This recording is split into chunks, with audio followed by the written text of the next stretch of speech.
Hi viewers, chicken dum biryani చేయుటకు కావాల్సినవి ముందుగా ఉల్లిపాయలను తీసుకొని గులాబీ రంగు వచ్చే వరకు వేయించాలి. నేనైతే 2 kg చికెన్ తీసుకున్నాను. గులాబీ రంగు కలర్ వచ్చే వరకు వేయించి తర్వాత తీసి పక్కన పెట్టుకోవాలి వాటిని. అలాగే స్టవ్ పై పెనం పెట్టి అందులో మసాలాకు సంబంధించినవి దాల్చిన చెక్క, ఇలాయచీ, లవంగాలు, అనాస పువ్వు, సాజీరా వీటిని బాగా వేయించి పొడి చేసుకోవాలి, గ్రైండర్ చేసుకోవాలి.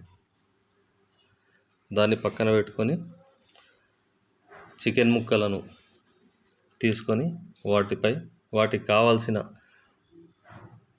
కారపొడి, తగినంత ఉప్పు, కొంచెం పసుపు, కావాల్సినంత అల్లం వెల్లుల్లి పేస్ట్, అలాగే మనం గ్రైండ్ చేసుకున్న మసాలా, తర్వాత పచ్చిమిరపకాయలను, కొత్తిమీర, తర్వాత పుదీనా వేసుకొని ఉల్లిపాయలను వేసుకొని వేయించిన ఉల్లిపాయలను, అలాగే కొంచెం పెరుగును కూడా యాడ్ చేసుకోవాలి. బాగా మిక్స్ చేసుకొని పక్కన పెట్టుకోవాలి. మనం ఉల్లిగడ్డలు గోయించిన ఆయిల్ను కూడా వేసుకొని బాగా పక్కన పెట్టుకోవాలి. అలాగే మీద కొంచెం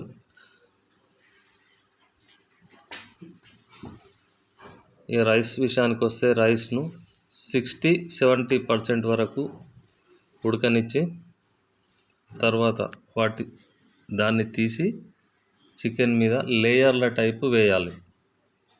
లేయర్ల టైప్ వేస్తూ గోలిచ్చిన ఉల్లిపాయలను, కొత్తిమీర, పుదీనాను కూడా వేయాలి. లేయర్ల టైప్ వేస్తూ నేనైతే 2 kg చికెన్ తీసుకున్నాను, 1.5 kg రైస్ తీసుకున్నాను. గాలి వెళ్ళకుండా మూతను గట్టిగా పెట్టి మీద నుంచి గట్టిగా ఏదైనా పెట్టాలి. తర్వాత 20 నిమిషాలు మంటపై ఉంచిన తర్వాత తీసిన తర్వాత చికెన్ బిర్యానీ రెడీ. తినండి ఫ్రెండ్స్.